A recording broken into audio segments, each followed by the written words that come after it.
Est-ce qu'on aura une aussi belle année ciné 2024 que celle qu'on a eue en 2023? Bonjour à tous, je vous propose de découvrir 15 films à ne pas manquer en 2024. Alors, je suis sûr que vous avez déjà tous en tête les grosses productions hollywoodiennes, comme Furiosa, La planète des singes, Gladiator 2, Dune 2, Vice Versa 2, Joker 2. Il y a beaucoup de 2 cette année. Donc ici, je vous propose une sélection de films 100% français, et j'ai essayé de faire une petite sélection un peu variée pour qu'il y en ait pour tous les goûts. J'ai rangé tous les films par ordre de sortie, sauf le film que j'attends le plus, que je vous garde pour la fin. Et on commence tout de suite avec un film qui sort hier. Je suis désolé, je suis pas en avance. Making of de Cédric Kahn avec Bruno Podalides et Jonathan Cohen. Simon, réalisateur aguerri, débute le tournage d'un film qui raconte un combat d'ouvriers pour sauver leur usine, mais ses producteurs le lâchent et du coup il doit continuer le film mais sans thune, donc il peut même plus payer son équipe technique, et du coup il se retrouve donc à affronter un conflit social avec sa propre équipe dans un film qui dénonce justement ça. J'aime le cinéma, donc un film qui parle de cinéma, déjà ça me parle, ça a l'air super drôle, et puis surtout c'est un film qui veut dénoncer l'hypocrisie du monde du cinéma. Enfin, moi c'est comme ça que je le comprends en tout cas. On nous défend des belles valeurs, on nous fait un peu la morale dans les films, mais finalement on se les applique pas du tout. Donc ça m'intéresse de voir comment cet aspect-là il est traité. Ce film, ça peut être la belle surprise de ce début d'année. Le 7 février, Quentin Dupieux est de retour avec son film Dali. C'est un faux biopic sur Salvatore Dali. Une jeune journaliste qui est incarnée par Anaïs Desmoustiers cherche à interviewer le peintre, qui est joué par 5 comédiens différents. Il y a Gilles Lellouche, Édouard Baird, Jonathan Cohen, Pio Marmaille et Didier Flamand. Comme d'habitude, du coup, avec Quentin Dupieux, on a un super casting et ça risque d'être un film complètement loufoque, complètement dingue, sans aucun sens.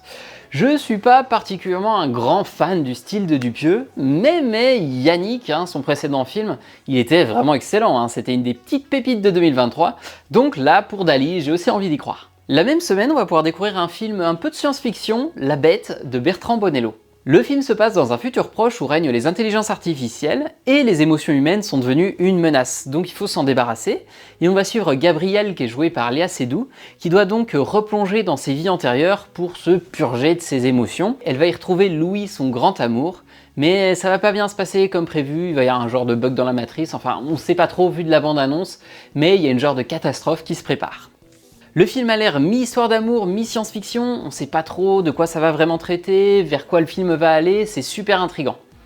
La semaine d'après, le 14 février, pour la Saint-Valentin, j'ai le film mais parfait, ou pas, Chien et chat de Rim Kerici, Philippe Lachaud, Franck Dubosc, et de magnifiques animaux en 3D qui nous rappellent les heures les plus sombres de Sonic le film. C'est Rim Kerici de la bande à Fifi qui est à la réalisation. On verra donc si le film arrive à reproduire le braquage qu'avait fait Alibi.com 2 et 3 jours max en 2023. La même semaine, Laurent Lafitte, qui était Bernard Tapie il n'y a pas très longtemps, devient Molière dans Le Molière imaginaire d'Olivier Py. Molière, il semblerait, est mort pendant la représentation de la pièce Le Malade imaginaire, et donc le film va reprendre cette histoire et nous raconter la fameuse dernière soirée du dramaturge. Toujours en février, décidément tous les projets un peu what the fuck se sont donné rendez-vous le même mois, où on va pouvoir découvrir L'Empire de Bruno Dumont. C'est indescriptible comme film, c'est un genre de Star Wars dans le nord de la France, avec Lucchini en Bob et Bermuda et Camille Cotin en envahisseuse extraterrestre. Bref, un gros délire totalement absurde à découvrir le 21 février. Le 10 avril arrive dans les salles Rosalie. Rosalie, c'est une jeune femme dans la France de 1870 et elle a un gros secret. Depuis sa naissance, en fait, son visage et son corps sont recouverts de poils, donc pour pas être jetée, elle est obligée de tout le temps se raser. Et donc un jour, Rosalie est contrainte de se marier, elle se marie avec Abel, un tenancier de café qui connaît pas son secret, et qui se marie avec elle parce qu'il a des dettes en fait, et du coup il se marie pour la dot. Mais Rosalie, elle en a marre. Elle en a marre de se cacher, de se raser, et donc elle veut maintenant se laisser pousser sa barbe. Mais du coup, comment va réagir Abel? Est-ce qu'il va réussir à l'aimer comme elle l'est? Est-ce que les autres, les habitants du village, vont la réduire à un monstre? Comment ça va se passer pour ce petit couple? Je sais pas ce que vous en pensez, mais moi je trouve ce pitch vraiment trop cool. J'ai trop hâte de découvrir ce film là, et pour ne rien gâcher, on retrouve en plus 2 super comédiens pour porter cette histoire, Nadia Tereskevich et Benoît Magimel. Le 7 août débarque Largo Winch, le prix de l'argent. C'est le 3e opus de la saga, le 2e remonte à 2011, ça fait un bail quand même. Thomas Sisley et James Franco sont toujours de la partie, et on espère un bon petit film d'action à la française. Alors perso, j'ai toujours pas vu les 2 premiers, donc je sais pas du tout ce que ça vaut comme série. Je vais rattraper ça prochainement pour être prêt pour le 3e volet. Le 16 octobre, on a une grosse sortie française, le nouveau film de Gilles Lellouche, L'amour ouf. Le film sera avec François Civil et Adèle Exarchopoulos, il durera plus de 3 heures et ça sera une comédie romantique, musicale, ultra violente. Je vois pas comment c'est possible, mais du coup je suis vraiment super curieux de voir ce que ça va donner. La semaine d'après, le 23 octobre, c'est un biopic qui nous attend, Monsieur Aznavour sur le chanteur Charles Aznavour. C'est Araïm qui prête ses traits à Charles Aznavour. Et alors perso, j'aime beaucoup ses chansons, mais je connais pas du tout son parcours ni sa vie, donc je suis assez curieux de découvrir ça au travers de ce biopic, et je pense que ça peut être un très beau film. Le 13 novembre sortira La Vallée des Fous.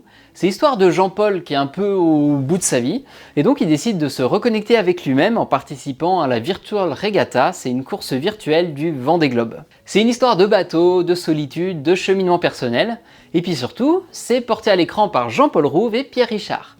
Donc forcément, ça titille, ça donne envie de voir ce que ça donne. En 2024, on n'a pas encore de date exacte, mais on pourra aussi découvrir Emmanuel.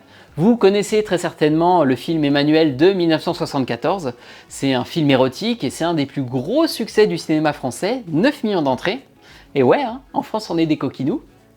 Et ben un remake arrive en 2024, réalisé par Audrey Diwan et avec l'excellente Noémie Merlan dans le rôle titre. Moi perso, j'ai pas encore vu le film original, donc maintenant c'est bon, j'ai une raison valable. Enfin bref, le film arrivera sûrement fin 2024, mais on n'a pas encore de date précise, on attend. Côté distributeur VOD maintenant, sur Netflix on va pouvoir découvrir Sous la Seine. Alors prenez votre temps, respirez une petite seconde avant que je vous explique le pitch, ça va être compliqué. On découvre la présence d'un grand requin blanc sous la Seine, et du coup la police va essayer de l'arrêter.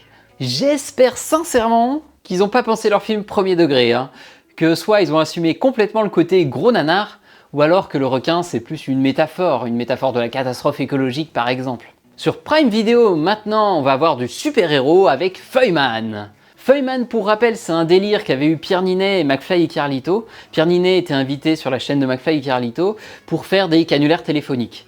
Et donc, il a appelé sa productrice en lui demandant de financer un film avec McFly et Carlito sur un super-héros, Feuilleman, qui est super léger, comme une feuille, et donc ça lui permet de voler de toit en toit. Et du coup, petit à petit, la blague est devenue réalité et Feuilleman, le film, devrait arriver fin 2024. Et pour terminer, comme promis, je termine avec le film que j'attends le plus. Alors, je suis vraiment désolé, je fais pas du tout dans l'originalité pour le coup. J'aurais vraiment aimé vous dire un autre film, être un peu... T'as pas envie d'être différent, tu vois. Mais si je vais être honnête avec vous, c'est vraiment ce film-là que j'attends le plus cette année. Le Comte de Monte Cristo d'Alexandre de la Patellière et Mathieu Delaporte, prévu pour le 11 décembre 2024. C'est dans longtemps. Après Les Trois Mousquetaires signé Martin Bourboulon, c'est au tour du Comte de Monte Cristo, toujours de Dumas, d'être porté sur grand écran. Comme pour Les Trois Mousquetaires, l'idée c'est de proposer un gros blockbuster à la française avec une portée internationale, et donc le budget est au rendez-vous, 35 millions d'euros. J'ai beaucoup aimé les deux volets des Trois Mousquetaires, j'adore Pierre Ninet, j'apprécie énormément le travail de Mathieu Delaporte et Alexandre de la Patellière. Le Comte de Monte Cristo, en plus je trouve que c'est vraiment le chef-d'œuvre de Dumas, c'est une histoire de vengeance qui est incroyable, donc vraiment tout est réuni pour que ce soit un film de fou, enfin moi j'y crois à fond. Et voilà pour cette petite sélection. Bon, je suis sûr que j'ai oublié plein de films géniaux, je suis désolé. Et puis il y a aussi pas mal de projets dont j'aurais aimé vous parler, mais pour lesquels on a très peu d'informations pour le moment, juste un nom ou une idée. Ils vont se révéler au fil de l'année, du coup on en parlera pendant les vidéos actus. Voilà, donc cette vidéo elle est clairement pas exhaustive, mais j'espère quand même vous avoir donné envie de vous intéresser à notre cinéma. Merci beaucoup d'avoir regardé cette vidéo. N'hésitez pas, vous maintenant, à me donner les films que vous attendez cette année. Allez au cinéma et mangez des pizzas!